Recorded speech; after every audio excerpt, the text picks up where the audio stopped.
এই মানুষটা ছাড়া কে বাঁচাবে বাংলাদেশ ফিল্ম ইন্ডাস্ট্রিকে? মেগাস্টার শাকিব খান ছাড়া আর তো একজনও নেই, নট আ সিঙ্গল ওয়ান, যে বাংলাদেশ ফিল্ম ইন্ডাস্ট্রিকে ধরে রাখতে পারবে কিংবা সিনেমা হলগুলোকে, সিঙ্গেল স্ক্রিনগুলোকে বাঁচাতে পারবে।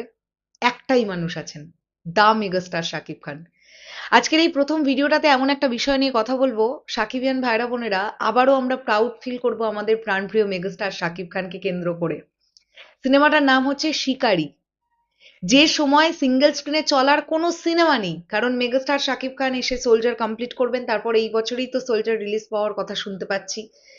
তো মেগাস্টারের এখন সামনে কোনো সেভাবে সিনেমা নেই। সোলজারের আগে সিঙ্গেল স্ক্রিনগুলো খরায় মরে যাচ্ছে, ব্যবসা নেই, একের পর এক সিঙ্গেল স্ক্রিন বন্ধ হয়ে যাচ্ছে। সেই জায়গায় দাঁড়িয়ে আবারও সেই মেগাস্টার শাকিব খান অক্সিজেনের নাম। আমরা দেখতে পেলাম শিকারি সিনেমাটা আজকে থেকে আবারও যশোরের মণিহার সিনেমা হলে রিলিজ করতে যাচ্ছে।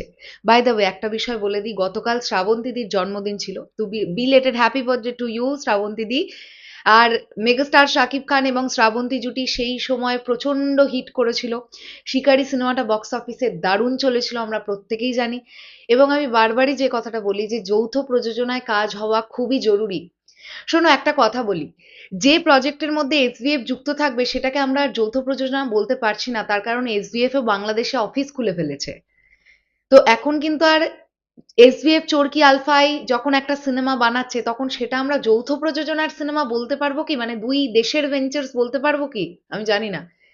যখন এসভিএফ তাদের ইন্ডিভিজুয়াল একটা অফিস ক্রিয়েট করে ফেলেছে বাংলাদেশে গিয়ে, তাহলে আমরা ধরে নিচ্ছি সেখান থেকেই তো ব্যাপার স্যাপারগুলো হচ্ছে।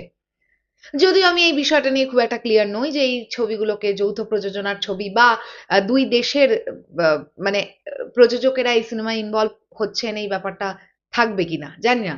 যাই হোক, কিন্তু আমার কোথাও গিয়ে মনে হয় যে দুই দেশ একসঙ্গে কাজ করাটা খুব জরুরি।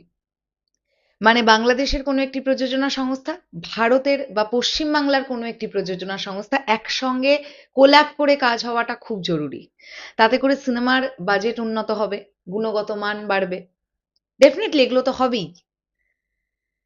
তো এটা খুবই আনন্দের একটা বিষয় যে এই সময়টাতে দাঁড়িয়েও মেগাস্টার শাকিব খানই বাঁচাচ্ছেন সিঙ্গেল স্ক্রিনগুলোকে। যশোরের মণিহারের মতন সিনেমা হল, আমি কদিন আগে মধুমিতার যিনি মালিক তার একটা ইন্টারভিউ শুনছিলাম। তিনি পরিষ্কার বলে দিলেন যে এভাবে চলতে থাকলে মধুমিতা খুব তাড়াতাড়ি বন্ধ হয়ে যাবে। আপনারা ভাবুন, একটা মানে কত ঐতিহ্যবাহী একটি সিনেমা হল মধুমিতা, বাংলাদেশের মানে প্রথম তিনটে ঐতিহ্যবাহী সিঙ্গেল স্ক্রিনগুলোর মধ্যে একটা মধুমিতা, ঢাকার মধুমিতা। তো সেখানেও হল মালিক বলছেন যে আমরা সিনেমার খরায় বন্ধ করে দিতে বাধ্য হব সিনেমা হল। তো আমি না অ্যাকচুয়ালিতে জানি না যে যে সিনেমাগুলো রিলিজ করে মেগাস্টার শাকিব খানের সিনেমাটা, আমি কোথাও গিয়ে বিশ্বাস করি সাকিবিয়ান ভাইরা বোনেরা এই রিলিজ গুলো দেখতে যায় হলে। তা না হলে সিনেমা হল মালিকেরা চালাবে কেন? কারণ একটা সিনেমা চালাতে গেলে তাদের একটা মিনিমাম খরচাটুকু তো আছে। তাহলে এখান থেকে কি বুঝবে? এতবার এত শোবার সিনেমাটা আমরা দেখে ফেলার পরেও এখনো বড় পর্দায় সিনেমাটা দেখতে লোকে হলে যাচ্ছে, মানে মেগাস্টার শাকিব খানকে কতটা ভালোবাসে মানুষ, এগুলো থেকেই প্রমাণ পাবে। তো দারুণ লাগলো এই বিষয়টা, যশোরের মণিহারের তরফ থেকে পোস্ট হয়েছে দেখলাম, দ্যাটস ওয়াই প্রথম ভিডিও এটাই বানালাম। চলো শেষ করলাম ভিডিওটা, আসছে আবার খুব শিগগিরই, তাহলে এখনের জন্য টাটা।